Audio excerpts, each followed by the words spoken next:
श्री शिवाय नमस्तु। गणेश जी महाराज और एक शंकर जी, ये दो देवता ऐसे हैं जिन पे तुलसी नहीं चढ़ती। शंकर पर तुलसी चढ़ा दो तो व्यक्ति रोगीला होता चले जाता है, और गणेश जी को तुलसी चढ़ा दो तो व्यक्ति के घर का धन छिन्न हो जाता है महाराज। इसलिए गणेश जी के भोजन में तुलसी नहीं डलती, क्योंकि वृंदा देवी ने भगवान शंकर के पुत्र विनायक को देखकर विवाह का प्रस्ताव रखा था, पर गणेश जी महाराज ने कह दिया और तुमने तुलसा भी डाली, तो दोष लगा कि नहीं लगा? अरे बोलो तो लगा? नहीं लगा। क्यों नहीं लगा? अगर थाली को अंदर से लेकर आए, पुष्टि मार्ग का नियम, जब ठाकुर जी के सामने 56 भोग, कुनवाड़ा, अन्नकूट लग जाता है, लगने के पहले उसको जब लेकर आते हैं रसोई घर से, भोजनशाला से, तो उसमें तुलसी डाल के नहीं लाते। अगर रसोई घर से भोजन में तुलसी डलकर अगर ठाकुर जी के सामने वो थाली रखी, तो ये पक्का है वो थाली ठाकुर जी नहीं जीमेंगे, क्योंकि उसमें तुलसी रखी हुई आई है। हाँ, जब ठाकुर जी के सामने थाली रखा गई और तुमने थाली रखने के बाद में मंदिर के सामने बैठ के फिर तुलसी डाली, तो ठाकुर जी उसको स्वीकार कर लेते हैं। क्यों? क्योंकि 33 करोड़ देवी देवता एक जगह पर विराजमान हैं। जब हम थाली रखते हैं, प्रथम देव उस भाग को ग्रहण कर ले। जब तक तुलसी डालते हैं, प्रथम देव अपनी दृष्टि हटा लेते हैं। समय होता है, एक टाइम होता है, एक पल होता है, एक घड़ी होती है कि गणेश जी महाराज हमारे घर में आ गए। गणेश जी की सबसे पहली जो आरती हो, उस आरती के समय पर अगर धूप बत्ती जलाई जाए या गोबरी को जलाकर उसमें गूगल छोड़ी जाए, और गूगल छोड़ने के बाद गणेश जी का नाम ध्रुम वर्ण कह दिया जाए, तो गणेश जी को तुम्हारे घर की पूजा स्वीकार करना पड़ती है। बस वो समय हम जानते। हम तो बस उतना जानते हैं कि शिव महापुराण में लिखा और मुद्गल पुराण में लिखा, गणेश पुराण में लिखा, गणेश जी का एक नाम होता है ध्रुम वर्ण। क्या नाम है?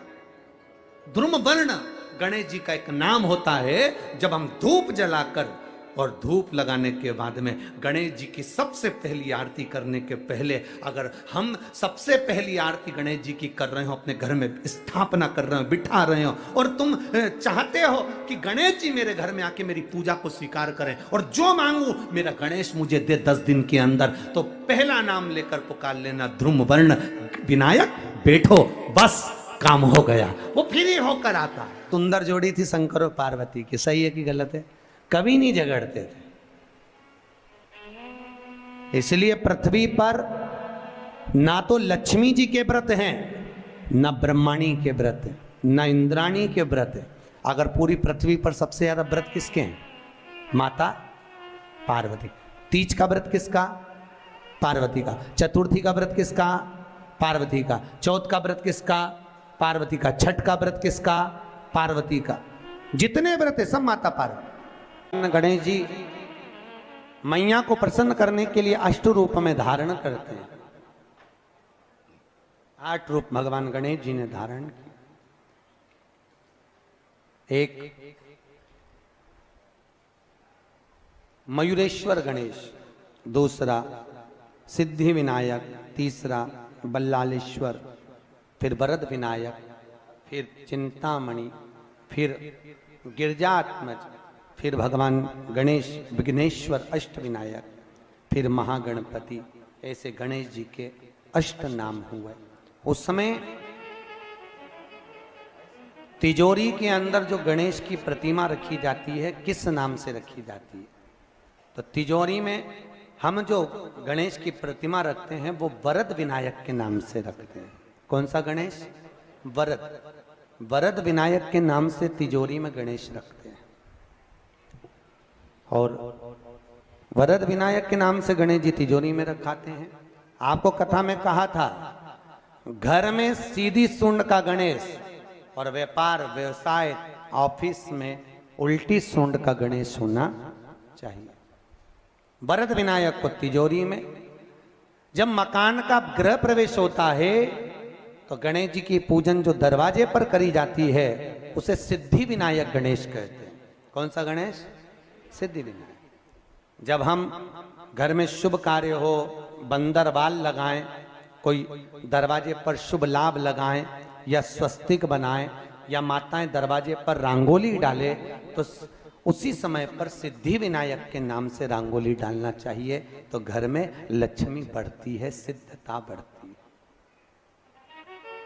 याद रखिए, कभी भी गणेश जी को, मिट्टी के गणेश जी लाते हो भादो महीने में, तो विसर्जन करो तो विसर्जन के समय पर 2 बिंदी, एक कंकु की एक हल्दी की, दीवार पर जरूर लगा देना चाहिए। क्यों? क्योंकि गणेश जी हमारे यहाँ आते हैं तो रिद्धि सिद्धि के साथ आते हैं, पर जब गणेश जी जाते हैं अगर हम बिंदी नहीं लगाते हैं तो गणेश जी अपनी रिद्धि सिद्धि को साथ में लेकर चले जाते हैं। पति के साथ पत्नी वापिस चली जाती है। जब हम बिंदी लगाते हैं तो उसका मतलब होता है कि हमारे घर की बहू हमारे घर में रहे, बेटा भले भ्रमण के लिए जाए। तो गणेश जी जाते हैं, रिद्धि सिद्धि घर में रह जाती है। इसलिए रिद्धि सिद्धि को घर में रखने के लिए 2 बिंदी लगाना चाहिए, एक कुंकू की एक हल्दी। रिद्धि सिद्धि। गणेश जी की प्रियता है दुर्वा। क्या प्रियता है? दुर्वा। कितनी दुर्वा गणेश जी को समर्पित करी जाती है? मात्र 5। कितनी?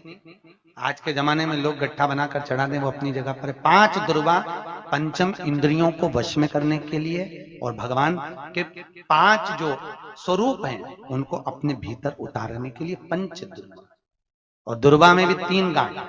जब दुर्वा समर्पित करी जाती है तो उसमें नीचे दुर्वा की डंडी पर गांठ रहती है, 3 छोटी छोटी गांठें होना चाहिए। चतुर्थी का जो व्रत करने वाली होती हैं, जो चतुर्थी का पूजन करने वाली होती हैं, उनके भीतर का एक भाव होता है कि जैसे ही शाम का समय आए चंद्रदेव का पूजन करें। चंद्र जब प्रकट हो जाए, कलश भर लिया, उसके नीचे आखा दाना रख दिया, चावल गेहूं जो भी आप रखते हो पूजन के लिए, ऊपर पात्र आदि रख दिया, जलाशय, फिर अपन ने घी का दिया लगाकर पूजन भी कर ली। तो जो चतुर्थी का पूजन करने वाली होती है, जो चतुर्थी का नियम व्रत धारण करने वाली होती है, बड़ी बड़ी चतुर्थियां करती हैं या उसका नियम धारण करती हैं, तो चतुर्थी का जो पूजन करती है वो किस चीज के लिए होता है? केवल संतान, पुत्र, परिवार, हमारा कुटुंब, हम जिस कुल में है, हमारा कुल वैभव की ओर बढ़े, संपदा की ओर बढ़े और उसकी आयु बढ़े,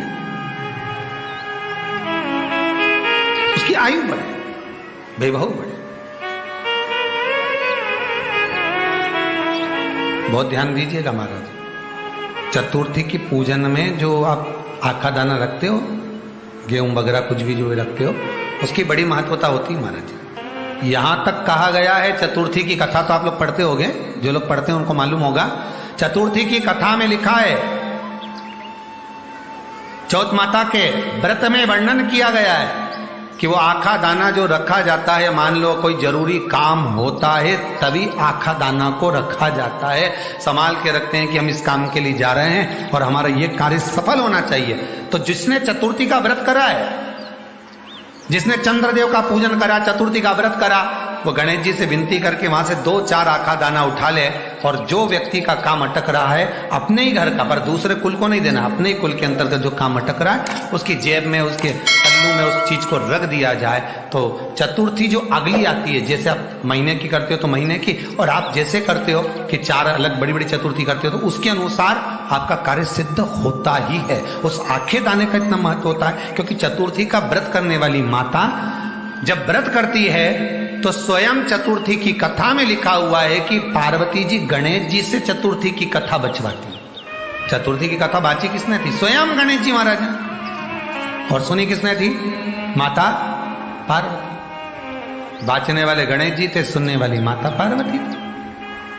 तो चतुर्थी की कथा जब होती है तो उसको स्वयं गणेश जी बाच रहे हैं। तो व्रत कौन सुन रही है? माता पार्वती। और आपने जो आखा दाना लिया वो गणेश जी के भाव से लिया, गणेश जी से निवेदन करके, विनय करके, प्रार्थना कर उसको प्राप्त किया। जितने आस्था चैनल पर कथा सुन रहे हो, जितने फेसबुक और यूट्यूब पर सुन रहे हो, और जितने इस छत्तीसगढ़ की पावन धरा पर बैठकर सुन रहे हो, बहुत सावधानी से सुनना। एक छोटा सा कपूर का टुकड़ा जब आरती में जलाया जाता है तो ये कपूर क्यों जलाते हैं? इस कपूर का महत्व क्या है? इस कपूर का कारण क्या है? ये कपूर है कौन जिसको हम आरती में जलाते? क्या जरूरत इस कपूर को आरती में जलाने की? क्या जरूरत इसको यज्ञशाला में जलाने की? क्या जरूरत है इस कपूर को पूजन में जलाने की? स्वयं गुरु बाबा कहते हैं, यदि कोई आरती में, पूजन में, घर में एक कपूर का टुकड़ा आरती के बाद में जब समर्पित करेगा तो उसको अश्वमेध यज्ञ का पुण्य प्राप्त हो जाएगा। अश्वमेध यज्ञ के पुण्य को पाने के लिए कपूर का टुकड़ा आज भी आरती में जलाया जाए। एक कपूर का टुकड़ा सुख का, इसीलिए हमारे यहाँ शास्त्र कहता है महाराज, जब आपको घर में अगर ऐसा लगने लगे कि 15 दिन से बहुत बेचैनी है, बहुत दुख तकलीफ लग रही है, कोई ना कोई बीमार पड़ रहा है, कुछ ना कुछ तकलीफें लग रही है, तो एक पीपल का पत्ता ले लो, उसके ऊपर एक कपूर का टुकड़ा ले लो, सारे घर में घुमाकर उसको दरवाजे के बीच मध्य में जलाकर रख दीजिए। थोड़ी सी जला 20 से 25 मिनट के अंदर मकान में एनर्जी वापिस आ जाएगी, उस भवन में एनर्जी वापिस प्राप्त हो जाएगी। 20 से 25 मिनट के अंदर एनर्जी वापस। लग रहा है कि यहाँ नेगेटिव है तो उसको पॉजिटिव बनाया जा सकता है। रात को 12 बजे शंकर जी के मंदिर में शिवलिंग पर चढ़ी हुई बेलपत्री को उठाकर शंकर मंदिर का शिखर देखकर चबा चबा कर खा लीजिए। आपके पाँव के घुटने बदलने की जरूरत नहीं पड़ेगी, ऑपरेशन की जरूरत नहीं। पेटता अलमस्तता। इस संवाद के अंतर्गत ये जो संवाद आया है, श्री गणेश जी महाराज ने श्री शैलम पर, कार्तिकेय महाराज की पावन धरा पर, मल्लिकार्जुन की पावन धरा पर, श्री शैलम में 3 प्रश्न श्री गणेश जी महाराज ने करे और वो गणेश जी के 3 प्रश्न आपको भी ज्ञात होना चाहिए। पहला प्रश्न गणेश जी महाराज ने अपनी माता से कहा, माँ, मृत्यु लोक के अंतर्गत इस भूमि पर जन्म लेने के बाद में अगर व्यक्ति को वृद्ध अवस्था का सामना ना करना पड़े तो उसके लिए क्या करना चाहिए? सुन लेना जवान भाई, जितने भी बेटा बेटी बैठे हैं और जितने आस्था चैनल पर, फेसबुक, यूट्यूब पर सुन रहे हैं, बड़े ध्यान से सुन लेना कि मान लो कि हमें वृद्ध अवस्था देखना ही ना पड़े, उसके लिए क्या करना पड़े? तो कहा उसका एक ही साधन, राम राम रटते रहो जब तक घट में प्राण, कब हो तो दीन दयाल के भनक पड़ेगा। महाराज, एक कर्म करते रहो, तुम्हारा कर्म जरूर करो, काम करते करते करते करते करते करते भी भगवत स्मरण करते। धर्म और कर्म, इन दोनों में अंतर क्या है?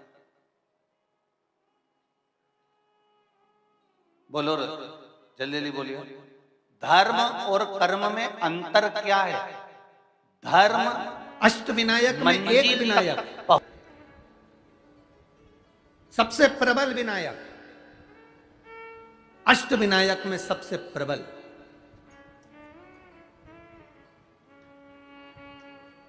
जहां के वृक्ष भी मोर का रूप लेकर आवाज लगाते हैं शिव जी को,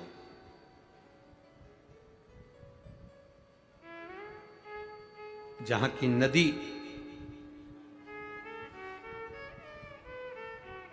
सिंधुरासुर असुर के कारण करहा रही है, तो उस नदी का नाम भी करहा पड़ गया।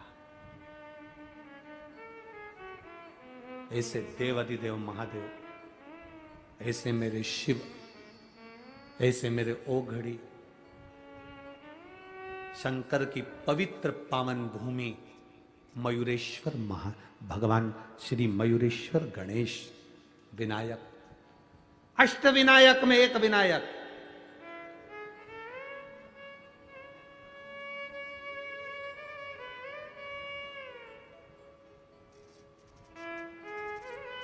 हजारों बेलपत्री के वृक्ष थे, हजारों बेलपत्री के वृक्ष मोरगांव के अंदर, हजारों।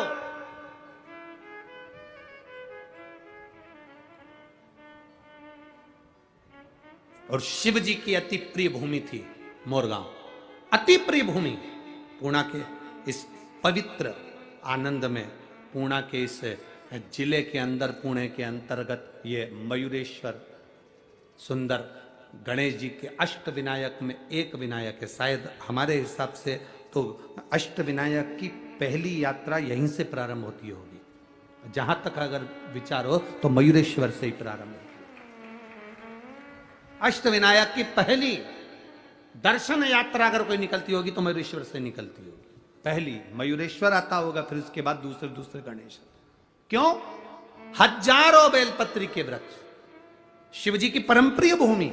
आज देवादिदेव महादेव ने माता पार्वती जी को साथ लिया।